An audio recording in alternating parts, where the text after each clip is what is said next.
વડોદરાના મહારાજા સર સયાજીરાવ ગાયકવાડે બાળકો માટે સયાજી બાગ અર્પણ કર્યો હતો। ત્યારથી સયાજી બાગ ખાતે નગર પ્રાથમિક શિક્ષણ સમિતિ વડોદરા દ્વારા ત્રિદિવસીય બાળમેળાનું આયોજન કરવામાં આવે છે। તેથી તેનું નામ સયાજી કાર્નિવલ કરવામાં આવ્યું છે।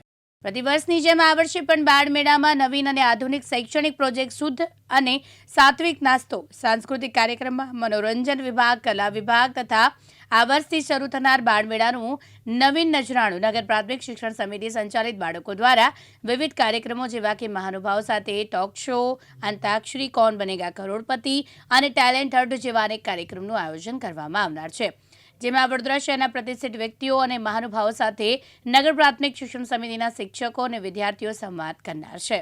આપ જાણો છો કે દર વર્ષે નગર પ્રાથમિક શિક્ષણ સમિતિ બાળમેળાનું આયોજન કરતી હોય છે। આ વખતે તારીખ 25, 26, 27, 28 એકાદનો બાળમેળાનું આયોજન કરેલું છે। 25મી તારીખે સાંજે ચાર કલાકે બાળમેળાનું ઉદ્ઘાટન કરવામાં આવે છે। અલગ અલગ પ્રકારની 50 કૃતિઓ અમે ત્યાં રજૂ કરેલી છે, સાંસ્કૃતિક કાર્યક્રમ રાખેલા છે, શૈક્ષણિક પ્રોજેક્ટ કરેલો છે। પહેલી વખત સમિતિના બાળકો દ્વારા અલગ પ્રકારનું એક ટેલેન્ટ શોનું આયોજન કરેલું છે, જેમાં બાળકો પોતાનામાં જે આવડત રહી છે ઉજાગર કરશે। સાથે સાથે વડોદરા શહેરના જે મહાનુભાવો છે જે શૈક્ષણિક ક્ષેત્રે જોડાયેલા છે, સામાજિક રીતે જોડાયેલા છે, પોલીસ કમિશનર હોય, સી ટીમ હોય, એ અલગ અલગ પ્રકારના મહાનુભાવોને ત્યાં બોલાવીને બાળકો પોતે ઇન્ટરવ્યૂ લઈને ટોક શોનું આયોજન કરેલું છે।